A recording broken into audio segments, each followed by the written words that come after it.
Hey, what's going on, family and friends? I just want to get on and make a quick video real quick. I have no notes or nothing like that, so I'm coming straight from the heart. And what I want to do is, today's my last day in the Army. So I want to do a shout out to a few people throughout my career that has been there for me since day one and still good friends with me today. Obviously, I'll probably leave somebody out. And I apologize for that up front. But when I did my going away speech at the ER a few weeks ago, I told them I was going to make a video and give a shout out to people that has impacted my career. I said in my very first board, my promotion board or Soldier of the Month board, I don't remember, that I wanted to do 20 years and that was it. And I did 20 years in 9 days. And I still say that's 9 days too long. I don't regret joining the Army because I've met a lot of good people and a lot of good friends along the way. But I am glad that that part of my life is over and I got a new start and I got a really good job that I really like. I really love this company. I like the people in it. My bosses, supervisors, whatever, they're all great. So I love where I'm at in life right now when it comes to my career, for sure. But I want to start out with my Fort Sill peeps, man. Like, to this day, I still talk to some of my Fort Sill guys, man. Fort Sill was my very first deployment. And I'll never forget when we got told in formation that we were going to deploy. And we knew it was coming because I was sitting on staff duty one night when September 11th happened. And I was with Sergeant Phillips. Ronald Phillips is on my Facebook, and he may see this. And if you do, man, salute. We was on staff duty. I think it was you, man. That's my memory, anyway. And the sergeant major came in and was like, turn the TV on. Early that morning, so we turned it on, and the second tower the second plane had just hit, and my life changed after that. I was a young man, a young private. And my life was flipped upside down. But then when I got told I was going to deploy, went home and held my daughter that I love very much and just cried my eyes out because I didn't know if I was going to get to come back home to her. And then I called my brother, Richard. He may remember this, may not. And I cried to him. Like, dude, I don't know what I signed up for, brother, but I'm going to fight in a war. Like, this is no joke no more. But the people at Fort Sill, man, I still have that connection with. Starting with you, Sergeant Sutterfield, retired First Sergeant Stephen Sutterfield, man, one of my longtime mentors and a great friend of mine to this day, along with Master Sergeant Richard Erickson. I believe it's Sergeant First Class, maybe Master Sergeant Fernando Garcia by now, Pete Gutierrez, you guys, David Reese, you guys at Fort Sill kept it together with me, man. We were mortared, we were shot at, we saw death, we saw it all in our first deployment together. And it's unbelievable that we made it through that little deployment, but I wouldn't want it with any other guys, man. And the dudes that I still talk to, Fort Sill, man, Quentin McDonald and Jacob Nutter, man, you guys mean so much to me. We message all the time and talk. And we disagree on some stuff, man. Like Quentin will tell you, man, me and him disagree on some politics and stuff like that, but we keep it real with each other. That's what brothers do. And they know I would die for them back then, and I'll die for them today. That's a fact.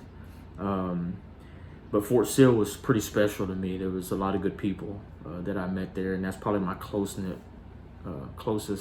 that I am with people is from Fort Sill. And then I went on to San Antonio, and my first stint in San Antonio was okay. Wasn't nothing special. Met some good people, met some good friends, and I went on to Germany. Where I met some really good people, met some really good friends in Germany, and some great soldiers. I mean, some of these soldiers are just excelling through life, man. Like, they just doing so good in life. And Mary Alice, you one of them, and you're going to Sergeant Major Academy, and I'm so proud of you. You have no idea how proud of you, man. And just people there in Germany, Weimar and Evans and just all of y'all, man. Like, I can't even put my hand on that group. We just had so many, and Francine Gonzalez took me in right away. You know, My platoon sergeant there, and she just was an amazing platoon sergeant and just loved us like no other, man. And France, I owe the world to you during that deployment, because I may have been a little tough to deal with. You know, I had Austin was back in Germany getting ready to be born. You know, my wife at the time was pregnant, so I was probably a little difficult. I lost my granddad when I was in Iraq, and I couldn't go home. And you held me outside my living quarters, my chew, and just told me it was gonna be okay. You know, and my granddad gave me my last name, man. That's kind of how I feel. And everybody that knows me and knows my family, is our last name is everything. So I really appreciate what you've done for me there. I had so many close friends in Germany. Colonel McMurray is another mentor of mine. And when Austin, some of you don't know, but Austin had seizures as a baby, and I went to his office and said, "You want to go back to the States? You want to go back to San Antonio so you can get him taken care of?" I said, "Man, sir, that'd be the greatest thing ever." Well, his wife was high up in the EFMP program, and he made some phone calls, and within a few months, I was gone from Germany and made my way back to the States so I could take care of my son. That was some of the hardest times of my life. You know, we spent 2 or 3 nights or a week or whatever it was in the hospital with Austin when he was having seizures. And I remember when he was sedated, we didn't know. They told us when he wakes up, he may be mentally a vegetable. We don't know. And it was one of the hardest times of my life. And I just remember crying every night and not understanding why this was happening to me. And I had so many people come. I mean, my whole platoon came to the hospital. It was amazing. It was amazing. And that's one thing you get in the military. So I really appreciate that. Then I went back to San Antonio, where, you know, one of my bestest friends, one of my closest guys, man, is Colonel Crawford, retired Dr. Crawford now. One of the greatest dudes ever, man. Like, I look up to you. You probably won't see this video, even though I think you are on my Facebook, but I owe a lot to you, man. Like, I really, really do. I want to...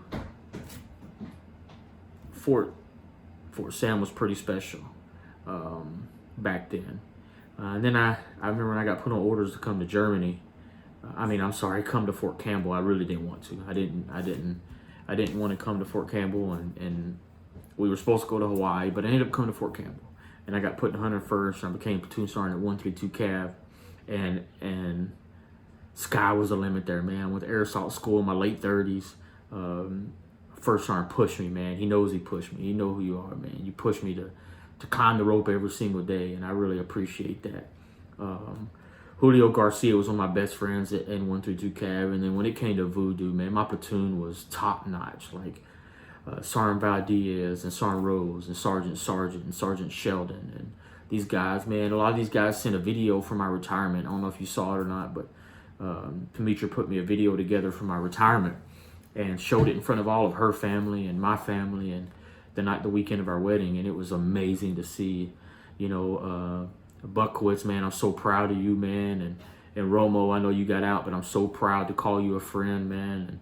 And Sheldon, you Sergeant, all you guys, man, just amazed me at the young men that you are, and you listened. You know, you listened to me, and you listened to what I had to say, and you understood, and you were upset with me at times, but we got through it. But we went through some hard times, and when I was going through a hard time there at Cav, I was going through a divorce and an unexpected divorce, and you guys lifted me up, man, and you carried me. You carried me through that unit, and I can't thank you enough for that. Then I emailed, Branch, was like, hey, I need to go to, I'd like to go to Bach if I could, if I'm going to the hospital. And I got there, man, and right when I got there, immediately, Bert, man, you took me under your wing, man, and showed me the way there in the ER, even though I thought I knew it all because I'd already run a big ER, level 1 trauma center there in San Antonio. But you gave me that opportunity, and we were a team, man. And Sergeant Major Salas, I owe a lot to you.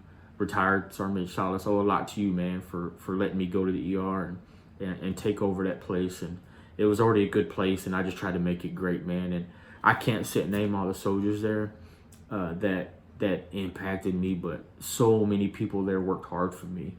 They really, really did. Brady Jet's one of my closest brothers right now, man, and he He helped me through the ER. He did what I asked. Sergeant Sullivan did what I asked. These guys worked super hard for me. Stephen Tarowski was another one that worked really hard for me. And all the team leaders and shift leaders and soldiers, they all did. And I was tough. Like I was laid back, but at the same time, if you weren't made out for my team, unfortunately you were cut. You know, that's part of the game. I used to say all the time is two sayings I used to say all the time as a sergeant first class, and one probably a little cocky, but I would always say we don't have a bench. We're all starters on my team. We're all starters. We don't do a bench. If you're on the bench, if you feel like you should be on the bench, or if you work like you should be on the bench, you gone. That's all there was to it. I cut you from my team. And that may sound harsh. And the other one was, this is my barbecue. You're just eating here. And I had to remind soldiers that every single day, that this is, I run this show, but I couldn't have done it without these guys, man. It's such an incredible team. And then, I got to the ER with Major Bylois at the time. And Todd Bylois is out of the military now. Such a great guy, good friend of mine for many years. And Colonel Eric Jacobson is down in San Antonio now. I hope to be a lifelong friend, a lifetime friend of mine, man. I look up to you more than you ever know, sir.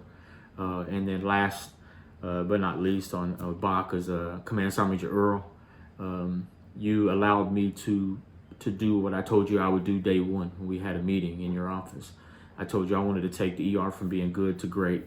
And I think we did. You let me have the autonomy to do that, so I really appreciate it. I'm sure I left someone out because I'm trying to rush through this. I'm looking at the time. I don't want to sit here for 20 minutes because nobody's going to sit and watch that.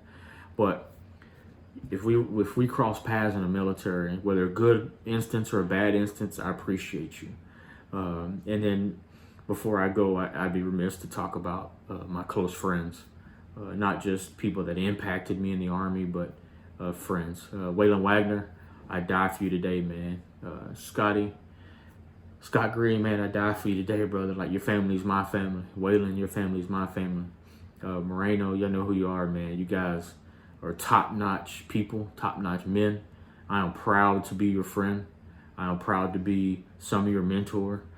Please keep reaching out to me. I'm retired now, but I still get people reaching out to me asking advice about the Army and the military. So I want to send this out. Just thank you. Thank you for everything you've done for me and for my family and for my boys. And God bless. And I really, really, really, you have no idea how much I appreciate you. Yeah, I'm making a video saying goodbye and thank you and all that, but I ain't going nowhere. I will always be here for a very, very long time. So if you need me, just reach out. And I love you guys. Everybody that impacted me, I salute.